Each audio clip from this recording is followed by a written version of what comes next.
एक अल्फ़ा सारी चीज़ों को तोड़ रहा है और एक ओमेगा वहाँ पे खड़ा हुआ है। उसे समझ नहीं आ रहा है वो अपने अल्फ़ा को रोके कैसे। तो ना उसे अचानक से अपने लोअर एब्डोमेन में बहुत पेन हो रहा था।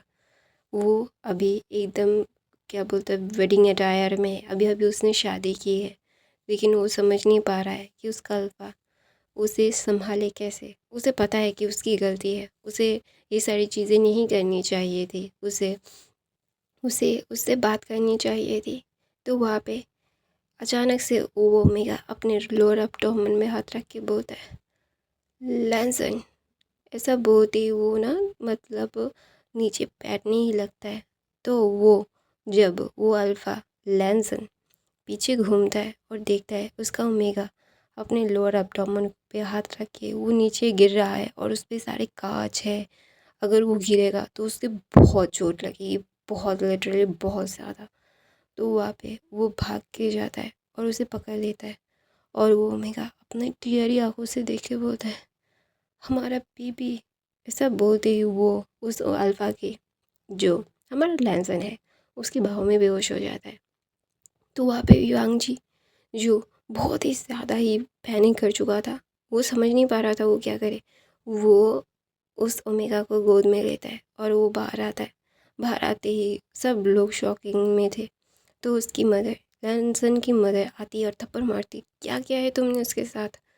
तो वहाँ पे लैंसन बोलता है अभी बात करने का वक्त नहीं है मोम। ऐसा बोल के वो सीधा गाड़ी में बिठा के उस ओमेगा को हॉस्पिटल ले जाता है। हॉस्पिटल ले जाने के बाद डॉक्टर्स उसे चेक करते हैं, उसे मेडिसिन देते हैं और बोलते हैं कि आपका दिमाग ख़राब है सर। आप ये अभी बहुत अर्ली स्टेज है प्रेगनेंसी का और आप अपने हस्बैंड के साथ ऐसे बिहेव कर रहे हैं। इन्हें इतना स्ट्रेस कैसे आया और इन्हें शायद ये ठीक से खा नहीं रहे हैं। अर्ली प्रेगनेंसी में अगर ऐसा होता है तो वो उनके लिए और उनके बेबी के लिए बहुत ख़तरनाक होता है। मिसकैरेज हो सकता है। लैंसन वहाँ पे बहुत ही ज़्यादा ही मतलब गुस्से में था। उसे समझ नहीं आ रहा था कि अभी वो कैसे ये करे, कैसे क्या करे, उसे क्या करना चाहिए। वो अगर ये सारी चीज़ें करेगा तो क्या होगा। तो वहाँ पे जोंगकुक ना सॉरी लैंसन ना फिर तिहंग सॉरी जोंगकुक सॉरी यार मैं अभी अभी वो देखो कन्फ्यूशन सेकंड चैनल के लिए अभी अपलोड मतलब मैंने रिकॉर्ड किया है तो इसीलिए मेरे मुँह से निकल जा रहा है, तो प्लीज़ इग्नोर करना। तो वहाँ पे ना वांगजी उस ओमेगा की तरफ देखता है और वो उस ओमेगा को बोलता है तुमने ऐसा क्यों किया। तुम एक बार मुझ पे यकीन करते तो ये सारी चीज़ें नहीं होती है ना। हमारा रिश्ता और भी ज़्यादा मजबूत होता, हम खुश होते। तुमने ऐसा क्यों किया विंग। क्यों, why you do this to me. I love you, I fucking love you, you can't do this to me. ऐसा बोल के वांग जी विंग के पास जाता है, उसे पकड़ता है, हाथ पकड़ता है और वो वहाँ पे रोने लगता है। तो वहाँ पे मैडम लैन आती है और बोलती है तुमने उसके साथ क्या किया है वो याद नहीं है। अभी उस देर से बोल रहे हो कि उसने तुम्हारे को बताया क्यों नहीं। कैसे बताए जो सिर्फ बेनिफिट के लिए उसके साथ था, जिसे सिर्फ अपनी शरीर की हवस निकालने के लिए उसके साथ था। तो वहाँ पे वांग जी अपनी मदर की तरफ देखता है, यहाँ पे और कोई नहीं है, उसकी मदर विंग और वो है। तो वहाँ पे बोलता है ये बच्चा ने कितना सफ़र किया है, वो अपने घर में कितना सफ़र करता था। तुम्हारे पास वो सुकून के लिए आता था और तुम सुकून देते थे उसे, लेकिन उसकी कीमत थी उसका शरीर। तुमने उसका शरीर से उसकी सुकून का डील किया था ना। तो वहाँ पे जब ये सारी चीज़ें क्या बोलता है वांग जी सुनता है तो वांग जी बोलता है नहीं मॉम ऐसी बात नहीं है, आप गलत समझ रही हो। तो बोलते हैं मैं क्या समझ रही हूँ उससे फ़र्क नहीं पड़ता, तुम क्या कर रहे हो उससे फ़र्क पड़ता है। वांग जी मैंने तुमसे बहुत पहले ही कहा है कि तुम ये सारी चीज़ें जो कर रहे हो सोच समझ के तो कर रहे हो ना। अपने कर्मों की सज़ा तुम्हें मिलेगी और देखो ना, तुम्हें नहीं तुम्हारे बच्चे को ज़रूर मिल रही है। तो वहाँ पे वांग जी अपनी आँख माँ को टेढ़ी आँखों से देख के बोलता है आपको पता है। तो बोलता है ऑफ कोर्स मुझे पता है, वो बच्चा हमारे घर के सामने आके कितना रोया है तुम्हें बताने के लिए। वो कितना रोया है कि एक बार उससे मिल लो, एक बार उसकी बात सुन लो, लेकिन तुमने सुना नहीं। तुमने उसकी एक बार बात नहीं सुनी और अभी अभी उससे एक्सपेक्ट कर रहे हो कि उसने तुम्हें बताया क्यों नहीं। सच में लानवांग जी, तुम सच में अपने फादर की तरह हो, सेल्फिश, जिसे तुम्हारे फादर को मेरी कोई चिंता नहीं है, जिसे सिर्फ अपने बारे में सोचना है। और तुम ठीक वैसे अपने फादर की तरह हो, सिर्फ अपने बारे में सोचते हो। अपने बारे में सोचना तुम्हें ज़्यादा अच्छा लगता है। तो वहाँ पे ना वांग जी अपने मदर की तरफ देख के अपना सर नीचे कर लेता है। उसे समझ नहीं आ रहा कि अभी वो कैसे रिएक्ट करे, कैसे बोले, क्या बोले, उसे क्या बोलना चाहिए, क्या उसे क्या करना चाहिए, उसे समझ नहीं आ रहा। वो जानता है कि उसने बहुत बड़ी गलती कर दी। उसके पास विंग आ रहा था समझाने के लिए, बोलने के लिए, लेकिन उसने किसी और की बात सुनी और विंग को इतना हर्ट कर दिया। वो समझ नहीं पा रहा है कि वो अभी ये सारी चीज़ें करे तो करे क्या, कैसे समझाए, कैसे बोले। तो वहाँ पे विंग ना जब ये सारी वो सो रहा था तो डॉक्टर आता है और बोलता है कि आप इन्हें घर लेके जा सकते हो, इन्हें रैशेस हो जाएंगे, इनकी स्किन बहुत डेलिकेट है, हॉस्पिटल में ये ज़्यादा दिन तक नहीं रह पाएंगे। हमने इसकी तबीयत ठीक कर दी है, अगर होश आए तो हमने सारे एग्जाम्स कर लिए हैं, जो रिपोर्ट्स आ जाएंगे, और आप इनका अच्छे से ध्यान रखिए। क्योंकि ये शू यंग था, वांग जी का दोस्त, क्योंकि उसे पता है कि विंग की बॉडी बहुत फ्रेजाइल सी है और हॉस्पिटल में बहुत सारे, मतलब होता है ना कि हॉस्पिटल बहुत सारे, मतलब क्या बोलते हैं, जीवाणु होते हैं, बहुत सारे, क्या बोलते हैं उसको, रोग होते हैं। तो ऑफ कोर्स विंग को ना लग जाए, उसकी बेबी से हार्म ना हो जाए, तो ऑफ कोर्स उसे यहाँ से भेज देना ही बहुत ज़्यादा अच्छा है। विंग की इम्यूनिटी बिल्कुल अच्छी नहीं है और कुछ वायरस भी आ सकता है। तो ऑफ कोर्स विंग को लेके जाना ही सबसे ज़्यादा बेहतर ऑप्शन है।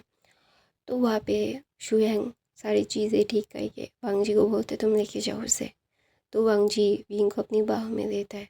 उसे बहुत ही क्यूट तरीके से विंग को अपने बाहों में लेके वो गाड़ी में बैठता है। उसकी मदर इसके साथ बैठती है और ड्राइवर जो गाड़ी चला रहा था कोई भी बात नहीं कर रहा था। विंग बेहोश था वांग जी की बाहों में। तो वहाँ पे वांग जी विंग की तरफ देखता है और एक फोrehead पे किस करके बोलता है मुझे पता है मेरी वजह से तुम्हें बहुत सफ़र करना पड़ा है और कभी सफ़र करने नहीं दूंगा। आई love you, I love you so much. मैं तुमसे बहुत प्यार करता हूँ, तुम्हारे बगैर नहीं रह सकता। I can stay away for you, you are my love. मैं तुमसे बहुत प्यार करता हूँ, तुम्हारे बगैर मैं कभी भी किसी को भी अपनी ज़िंदगी में आने नहीं दूंगा। तुम मेरे लिए बहुत मायने रखते हो, बहुत ज़्यादा मायने रखते हो विंग। मैं तुम्हें पागलों की तरह प्यार करता हूँ, तुम्हारे बगैर मैं रह नहीं पाता हूँ। हर बार मैंने सोचा कि अपनी लाइफ को आगे बढ़ाऊँगा, सारी चीज़ें होंगी, लेकिन मैंने कभी भी तुम्हारे बगैर नहीं सोचा। मैंने हमेशा तुम्हें अपने साथ सोचा है। ऐसा व्यांग जी अपने मन में बोल रहा था और वहाँ पे मैडम लैन अपने बेटे को देख रही थी और वो एक स्मार्क कर रही थी, क्योंकि उन्हें पता है उनका बेटा अभी जो करेगा वो सारी चीज़ें हद पार कर देगा और अभी अपने ओमेगा को वो दिलो जान से प्यार करेगा। उसका ओमेगा क्या चाहता है क्या नहीं चाहता है उसका ध्यान रखेगा। तो वहाँ पे वांग जी ना जब विंग को लेके घर में अपने कमरे में जा रहा था, उसका अंकल बोलता है वांग जी तुमने तो शादी कर ली, लेकिन हमें इसे बहुत अच्छे से एजुकेशन देनी पड़ेगी कि लैंड फैमिली की फ्रेंड्स कैसी होती है। तो वहाँ पे वांग जी घूमता है और बोलता है लैंड फैमिली की फ्रेंड कैसी होती है मुझे नहीं पता, लेकिन लैंड वांग जी की वाइफ कैसी होनी चाहिए वो वैसी ही है। और किसी को भी मेरे वाइफ के बारे में सोचने की करने की कोई ज़रूरत नहीं है। मैं उसके लिए बहुत ही अच्छा, मतलब सोचता हूँ उसे मेरे लिए ही वो मेरे ही सारी चीज़ें करेगा। वही पे ठीक है वो, और उसे जो करना है वो करेगा। मैं और कुछ भी नहीं सुनना चाहता और ना करना चाहता हूँ। तो वहाँ पे विंग ना थोड़ी थोड़ी सोच में आ रहा था। वो सुन रहा था वांग जी ने क्या बोला। उसका दिल ना बहुत ही ज़ोर ज़ोर से धड़क रहा था, क्योंकि उसे समझ नहीं आ रहा था कि ये सारी चीज़ें अचानक से हुई क्या।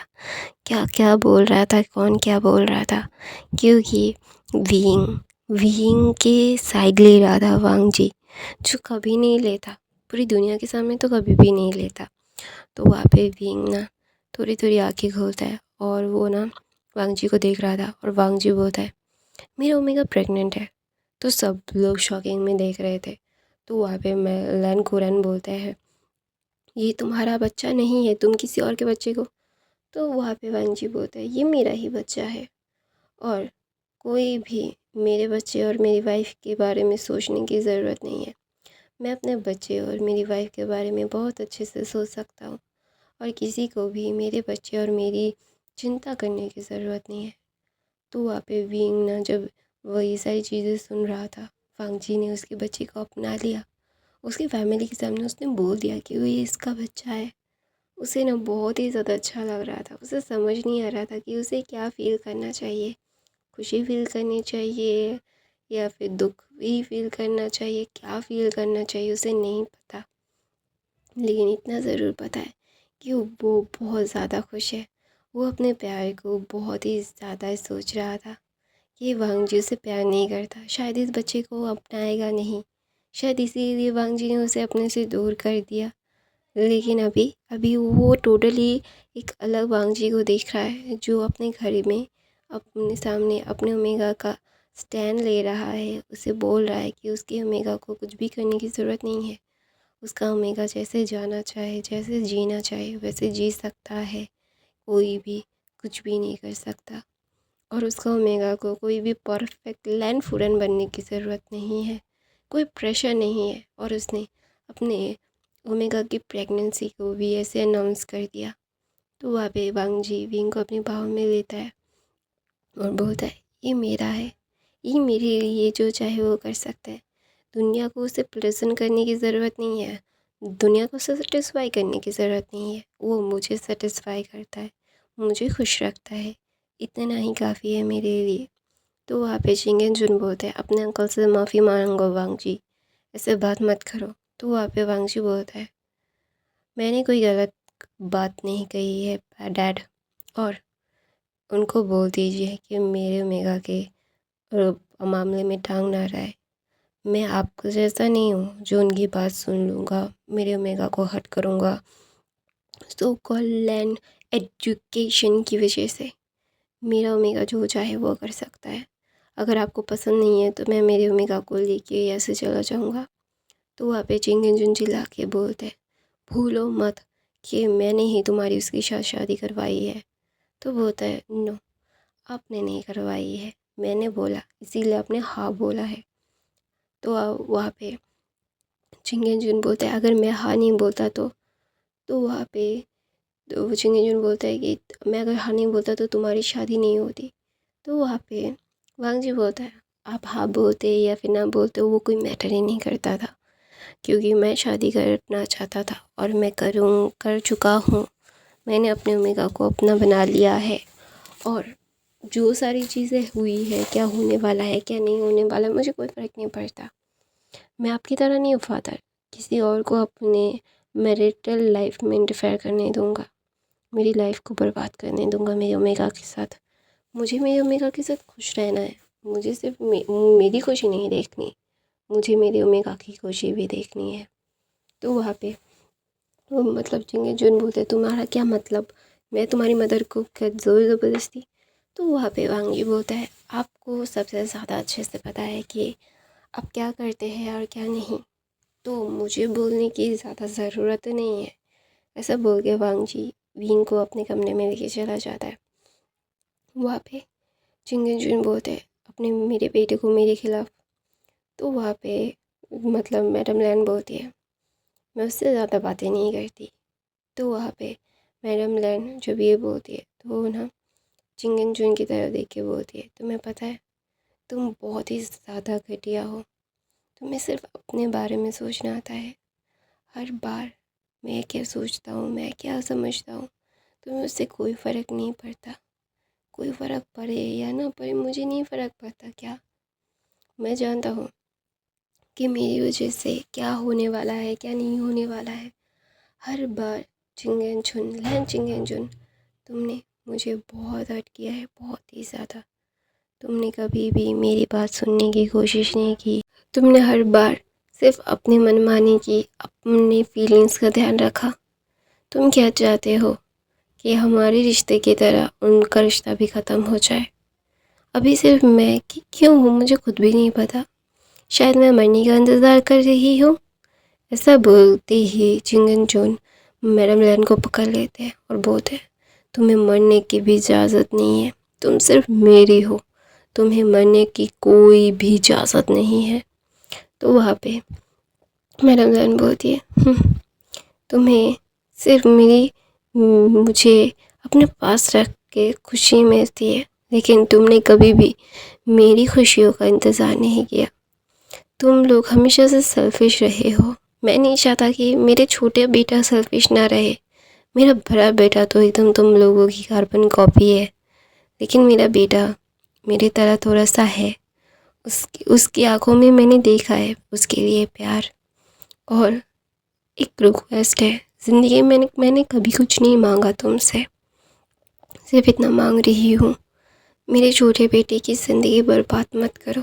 अगर वो उसकी ओमेगा के साथ खुश है तो उसे खुश रहने दो। उसे ऐसे बिल्कुल भी लिटरली हर्ट मत करो। उन लोगों को उनकी जैसे रहने दो। अपने भाई को बोलो कि उसने शादी नहीं की, उसने अपनी ज़िंदगी नहीं बिताई किसी के साथ। इसका मतलब ये नहीं है कि वो हर किसी की लाइफ मैरिटल लाइफ पे इंटरफेयर करेगा। तो वहाँ पे चिंगन जुन मैडम लहन की ऐसी रिक्वेस्ट पे ना वो थोड़ा सा पॉज हो जाते हैं। उन्हें समझ नहीं आ रहा कि मैडम लहन बोलना क्या चाहती है। उनका भाई कोई गलत तो बोलता है, तुम्हारा भाई गलत है, सही है, मैं उसमें कोई आर्ग्यूमेंट नहीं करना चाहती। मैं सिर्फ इतना चाहती हूँ कि उन दोनों का रिश्ता है, वो दोनों समझ ले, किसी तीसरे की ज़रूरत नहीं है।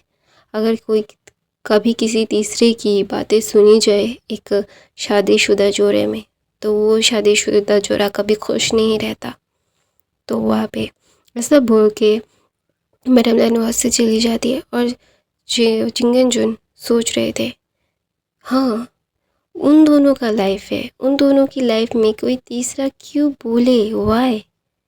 और पूरी ज़िंदगी में चिंगन जुन और मैडम लैन की मैरिटल लाइफ में चिंगन जुन के भाई चिरैन ने बहुत ज़्यादा ही परेशान किया है। हर बार चिरैन ही सारी चीज़ें बोलता है, सही है क्या गलत है। और चिरैन और चिंगन जुन ही उन दोनों के रिश्ते, शादीशुदा रिश्ते के लिए सारे डिसीजंस वो तो इन दोनों लेते हैं। कि मैडम लैन और चिंगन जुन का रिश्ता नहीं है, उन दोनों को मतलब बात करनी चाहिए। उन दोनों को एक दूसरे के एक साथ एक होता है ना कि एक कॉन्वर्सेशन करनी चाहिए, बोलना चाहिए कि हाँ क्या सही है क्या राइट है, क्योंकि उन दोनों की लाइफ है। कोई तीसरा क्यों हामी नाम ही भरे। तो वहाँ पे ना मतलब चिंगन जुन वो ना पॉज हो गए थे और चिरैन चिरैन गुस्से में बहुत पहले ही चले गए थे। मैडम लैन अपने कमरे में जाके वो ना अपने स्टडी टेबल पे बैठ गई थी और सोफे पे बैठी हुई थी और सोच रही थी, मेरी ज़िंदगी ऐसे ही बीत गई, किसी और ने मेरी लाइफ को लीड किया है, किसी और ने ये सोचा कि मेरी लाइफ सिर्फ उनकी है। क्यों हर बार ऐसा क्यों होता है कि मेरी लाइफ को किसी और का लीड मिलता है। मैं क्या अपनी लाइफ को खुद लीड नहीं कर सकती। पहले पापा मम्मी ने लिया, फिर ज़ोर ज़बरदस्ती के हस्बैंड ने लिया। मेरी ज़िंदगी तो नहीं थी, मैडम ने नहीं सोच रही थी। और दूसरी तरफ से पांग जीविंग को लेके जब सो गया था, मतलब रूम में आया था, तो सारी चीज़ें ठीक ठाक हो गई थी। सारे सर्वेंट्स ने सारी चीज़ें क्लीन कर दी थी, बेडशीट क्लीन थी, बहुत अच्छा सा एक मतलब अच्छा सा चादर बिछा हुआ था। पिंग को लेके वापस सोने लगता है और वहाँ पे विंग धीरे धीरे आँखें खोलता है क्योंकि उसका सर बहुत दर्द कर रहा था और वो ना वांग जी की तरफ देख रहा था। तो वांग जी विंग के आँखों पे और लिप्स पे किस करके बोलता है भूख लगी है।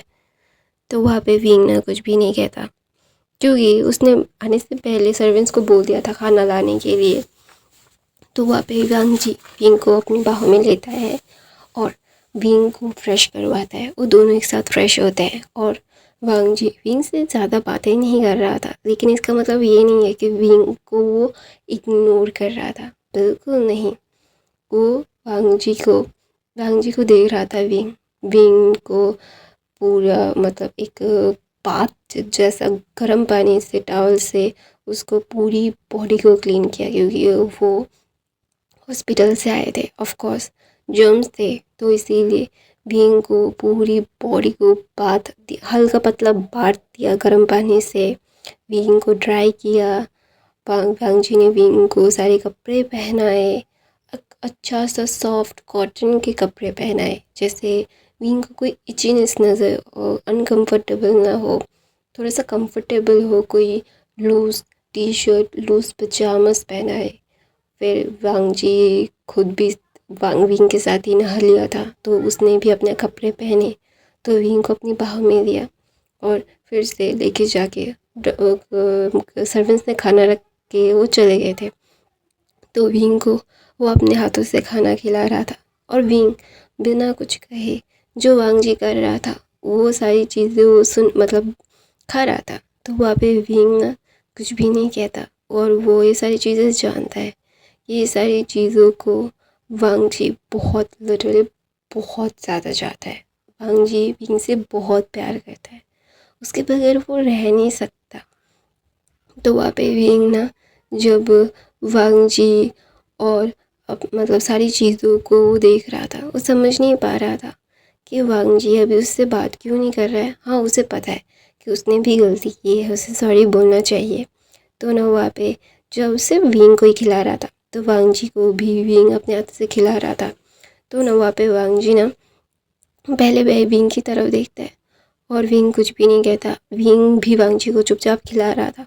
खाना खाने के बाद जो दवाई डॉक्टर ने प्रिस्क्राइब की थी, जो न्यूट्रिशंस सारे आयरन्स की गोलियाँ सारी चीज़ें जो वांग जी विंग के लिए डॉक्टर ने प्रिस्क्राइब की थी उसे खिलाया। फिर वहाँ पे विंग को लेके जाके बेड पे बिठाया। बिठाने के बाद वो विंग का मतलब लोअर एब्डोमेन थोड़ा थोड़ा से प्रेस कर रहा था। तो वहाँ पे वांग जी बोलता है पेन हो रहा है अभी। तो वहाँ पे विंग ना कुछ भी नहीं कहता, वो अपना सर नो में हिलाता है। तो वहाँ पे वांग जी बीबी को सहला के बोलता है मैं तुम्हारा बहुत से बेसब्री से इंतज़ार कर रहा हूँ, तुम्हारा डारा तुम्हारे लिए इंतज़ार कर रहा है बेबी। तो वहाँ पे विंग बोलता है सॉरी। तो वहाँ पे वांग जी कुछ भी नहीं कहता और बोलता है सो जाओ, तुम्हारी तबीयत ठीक नहीं है। ऐसा बोल के विंग को बहुत अच्छे से ब्लैंकेट में रैप करके अपनी बाहों में लेके, ऑफ कोर्स उसे पता है कि प्रेगनेंस ओमेगास की हार्मोन्स अपने अल्फाज के साथ रहने में ही एक स्टेबल होते हैं। डॉक्टर ने बताया कि वांग जी को अपने कामिंग सेंट विंग को सोते वक्त देनी है, वरना विंग सो नहीं पाएगा ठीक से, वो सो ही नहीं पाएगा। तो वहाँ पे वांग जी ने अपनी कामिंग सेंट रिलीज़ की और वांग जी के नेक के पास जाके विंग उस सेंट को इनहेल कर रहा था और धीरे धीरे उसे बहुत अच्छा लग रहा था और वो धीरे धीरे सो जाता है। और वांग जी विंग के सर को सहला रहा था और बोल रहा था मुझे पता है कि मेरी वजह से तुम्हें बहुत दफ़ा रोना पड़ा है। मुझे पता है मैंने बिना बात के तुम्हें हर्ट किया है, बिना बात के सारी चीज़ें की है, मुझे नहीं करना चाहिए था। आई नो कि मेरी वजह से तुम बहुत सफ़र हुए हो, लेकिन इन सारी चीज़ों को मैं बिल्कुल भी नहीं चाहता कि तुम्हें और हर्ट हो और कोई हर्ट करे। इस बार मैं कोई भी किसी को की भी बात, तीसरे की बात तो नहीं सुनूंगा। हम दोनों की ज़िंदगी है, हम दोनों जानेंगे और कोई भी नहीं जान सकता। ऐसा बोल के विंग के लिप्स पे वांग जी किस करता है। तो गाइस मैं अपनी कहानी यहीं पे ख़त्म करती हूँ। आई होप आपको ये फैन फिक्शन पसंद आ रहा होगा। ये फर्स्ट पार्ट है, आई होप आपको ये पसंद आ रहा होगा। बहुत इंटरेस्टिंग स्टोरी है, जस्ट लिसन टू मी। और ये पार्ट आप लोगों को अच्छा लगा तो कमेंट करना, लाइक करना, सब्सक्राइब नहीं किया तो सब्सक्राइब करके बेल आइकन को प्रेस कर देना। हर रोज़ फन फिक्शन डालती हूँ मैं, हर हफ्ते में एक वन शॉट डालने की कोशिश ज़रूर करती हूँ। आई love you, thank you so much for the watching. Noise आए तो इग्नोर कर देना। Bye bye. कोई स्टोरी